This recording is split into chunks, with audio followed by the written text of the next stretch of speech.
ತಿಲಕ್ ನಗರ ಶ್ರೀ ಮಹಾಶಕ್ತಿ ಮಾರಿ ಅಮ್ಮ ದೇವಸ್ಥಾನದ 54ನೇ ವರ್ಷದ ಕರಗ ಮತ್ತು ಕೊಂಡ ನಡೆತ ಮಹೋತ್ಸವ 2026 ದಿನಾಂಕ 24/5/2026 ಭಾನುವಾರದ ಶ್ರೀ ಪರಾಭನಾಮ ಸಂವತ್ಸರ ಚೈತ್ರ ಮಾಸ ನವಮಿ ತಿಥಿ ಪೂರ್ವ ಪಾಲ್ಗುಣಿ ನಕ್ಷತ್ರಕ್ಕೆ ಸಲ್ಲುವ ಶುಭ ಲಗ್ನದಲ್ಲಿ ಪ್ರಾರಂಭವಾಗಿ ದಿನಾಂಕ 31/5/2026 ಭಾನುವಾರವರೆಗೆ 8 ದಿನದ ದೇವಿಗೆ ವಿಶೇಷ ಪೂಜೆ ಕಾರ್ಯಕ್ರಮಗಳನ್ನು ನಡೆಸಲು ಸಂಕಲ್ಪಿಸಲಾಗಿದೆ.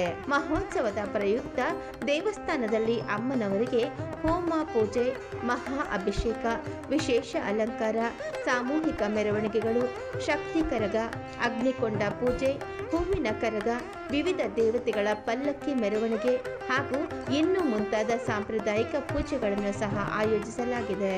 ದಿನಾಂಕ 28/5/2026 ಗುರುವಾರ ಬೆಳಗ್ಗೆ 7ಕ್ಕೆ ವಿಶೇಷ ಅಭಿಷೇಕ ಮತ್ತು ಬೆಳ್ಳಿ ಕವಚ ಅಲಂಕಾರವನ್ನು ಏರ್ಪಡಿಸಲಾಗಿತ್ತು. ಮಧ್ಯಾಹ್ನ 1ಕ್ಕೆ ಮಹಾ ಅನ್ನದಾನ ಪ್ರಸಾದ ಸಂತರ್ಪಣೆಯನ್ನು ಏರ್ಪಡಿಸಲಾಗಿತ್ತು. ಜಯನಗರ ಗ್ಯಾರಂಟಿ ಯೋಜನೆಗಳ ಅನುಷ್ಠಾನ ಸಮಿತಿ ಅಧ್ಯಕ್ಷರು ಮತ್ತು ಮಾಜಿ ಬಿಬಿಎಂಪಿ ಸದಸ್ಯರು ಹಾಗೂ ಮಾಜಿ ಆಡಳಿತ ಪಕ್ಷದ ನಾಯಕರಾದ ಎನ್ ನಾಗರಾಜು ಅವರು ಅನ್ನದಾನ ಪ್ರಸಾದ ಸಂತರ್ಪಣೆ ಪ್ರಾಯೋಜಕರಾಗಿದ್ದರು. ಶ್ರೀ ಮಾರಿಯಮ್ಮ ದೇವಿಗೆ ಪೂಜೆಯನ್ನು ಸಲ್ಲಿಸಿ ಪ್ರಸಾದವನ್ನು ಶ್ರೀ ಮಹಾಶಕ್ತಿ ಮಾರಿ ಅಮ್ಮ ದೇವಿಗೆ ನೈವೇದ್ಯ ಮಾಡಿ ಮಹಾ ಅನ್ನದಾನ ಪ್ರಸಾದ ಸಂತರ್ಪಣೆ ಕಾರ್ಯಕ್ರಮಕ್ಕೆ ಚಾಲನೆ ನೀಡಿದರು. ಸುಮಾರು 5,000ಕ್ಕೂ ಹೆಚ್ಚು ಭಕ್ತಾದಿಗಳು ಆಗಮಿಸಿ ಅನ್ನದಾನ ಪ್ರಸಾದವನ್ನು ಸ್ವೀಕರಿಸಿದರು. ಇದೇ ಸಂದರ್ಭದಲ್ಲಿ ಕಾಂಗ್ರೆಸ್ಸಿನ ಯುವ ಮುಖಂಡರಾದ ಸುಕೇಶ್ ರಾಜು ಅವರು ಮತ್ತು ಕಾಂಗ್ರೆಸ್ಸಿನ ಮುಖಂಡರುಗಳು ಕಾರ್ಯಕ್ರಮದಲ್ಲಿ ಉಪಸ್ಥಿತರಿದ್ದರು.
ತಿಲಕ್ ನಗರದ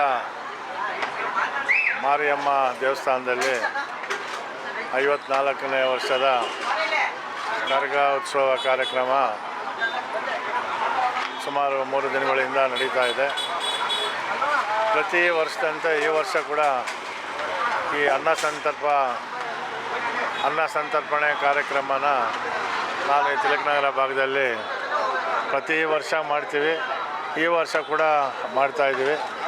ಈ ಮಾರಿಯಮ್ಮ ದೇವಸ್ಥಾನದಲ್ಲಿ ಈ ಕರಗ ಉತ್ಸವ ಕಾರ್ಯಕ್ರಮ ಒಂದು ದೊಡ್ಡ ಮಟ್ಟದಲ್ಲಿ ಅದ್ಧೂರಿಯಾಗಿ ನಡೆಯುತ್ತೆ. ಎಲ್ಲ ದೇವಸ್ಥಾನದ ಎಲ್ಲ ಪದಾಧಿಕಾರಿಗಳು, ಸಮಸ್ತ ನಾಗರಿಕರು ಎಲ್ಲ ಸೇರಿ ಇವತ್ತು ನೆನ್ನೆ ಪೂಜೆ ಇತ್ತು, ಗೋಪೂಜೆ. ಇವತ್ತು ಅನ್ನ ಸಂತರ್ಪಣೆ ಕಾರ್ಯಕ್ರಮ ಇದೆ. ನಾಳೆ ಕೊಂಡ ಇದೆ. ನಾಡಿದ್ದು ರಥಗಳು ಬೇರೆ ಎಲ್ಲ ಬೀದಿಗಳಲ್ಲೂ ರಥ ಹೋಗುವಂಥ ಕಾರ್ಯಕ್ರಮ ಇರುತ್ತೆ. ಈ ತಿಲಕ್ ನಗರದಲ್ಲಿ ಮಾರಿಯಮ್ಮ ದೇವಸ್ಥಾನ ದೊಡ್ಡ ಮಟ್ಟದಲ್ಲಿ ಯಶಸ್ವಿಯಾಗಿ ನಡೆಯುತ್ತೆ. ಇದರಲ್ಲಿ ವಿಶೇಷವಾಗಿ ನಾನು ಸುಮಾರು 25-30 ವರ್ಷಗಳಿಂದ ಕೂಡ ಈ ಅನ್ನ ಸಂತರ್ಪಣೆ ಕಾರ್ಯಕ್ರಮನ ಮಾಡ್ತಾ ಬರ್ತಾ ಇದ್ದೀನಿ. 1,000 ಜನ ಭಕ್ತರು 12 ಗಂಟೆಗೆ ಸ್ಟಾರ್ಟ್ ಮಾಡಿದ್ರೆ 6 ಗಂಟೆವರೆಗೂ ನಡೆಯುತ್ತೆ. ಇದೇ ರೀತಿ ಮಾರಿಯಮ್ಮ ದೇವಸ್ಥಾನದಲ್ಲೂ ನಡೆಯುತ್ತೆ. ನಮ್ಮ ತಿಲಕ್ ನಗರ ಸುಬ್ರಹ್ಮಣ್ಯ ದೇವಸ್ಥಾನದಲ್ಲೂ ನಡೆಯುತ್ತೆ. ನಮ್ಮ ತಿಲಕ್ ನಗರ ಗಣೇಶನ ದೇವಸ್ಥಾನದಲ್ಲೂ ನಡೆಯುತ್ತೆ. ಅಯ್ಯಪ್ಪ ಸ್ವಾಮಿ ದೇವಸ್ಥಾನದಲ್ಲೂ ನಡೆಯುತ್ತೆ. ಈ ಥರ ಎಲ್ಲ ಕೂಡ ಅನ್ನ ಸಂತರ್ಪಣೆ ಸುಮಾರು 30 ವರ್ಷಗಳಿಂದ ಮಾಡ್ಕೊಂಬರ್ತಾಯಿದ್ದೀನಿ. ಮುಂದಕ್ಕೂ ಕೂಡ ನಾನು ಈ ಅನ್ನ ಸಂತರ್ಪಣೆ ಕಾರ್ಯಕ್ರಮ ಮಾಡ್ಕೊಂಬರ್ತೀನಿ. ಅದಕ್ಕೆಲ್ಲ ರೀತಿಯಲ್ಲೂ ಸಮಸ್ತ ನಾಗರಿಕರ ಆಶೀರ್ವಾದದಿಂದ ಇವತ್ತು ವಿಶೇಷವಾಗಿ ನಮ್ಮ ರಾಮಲಿಂಗದೇವರ ಸಹಕಾರದಿಂದ ಮತ್ತು ಸೌಮ್ಯರೆಡ್ಡಿ ಅವರ ನೇತೃತ್ವದಲ್ಲಿ ಈ ಕಾರ್ಯಕ್ರಮ ಮಾಡ್ತಾಯಿದ್ದೀನಿ. ಅದಕ್ಕೆ ಎಲ್ಲ ನಮ್ಮ ಆತ್ಮೀಯ ಸ್ನೇಹಿತರು ಕೂಡ ಎಲ್ಲ ರೀತಿಯಲ್ಲೂ ಕೂಡ ನನಗೆ ಸಹಕಾರ ಮಾಡ್ತಾರೆ. ಇವತ್ತು ವಿಶೇಷವಾಗಿ ನಮ್ಮ ಸ್ನೇಹಿತರೆಲ್ಲ ವಾಲಂಟಿಯರ್ ಆಗಿ ನಿಂತ್ಕೊಂಡು ಕ್ಯೂ ನಿಲ್ಲಿಸ್ಕೊಂಡು ಎಲ್ಲ ಅಡುಗೆ ಬಡಿಸ್ಕೊಂಡು ಎಲ್ಲ ಕಾರ್ಯಕ್ರಮ ಕೂಡ ಯಶಸ್ವಿಯಾಗಿ ಅನ್ನ ಸಂತರ್ಪಣೆ ಕಾರ್ಯಕ್ರಮ ನಡೀತಾ ಇದೆ.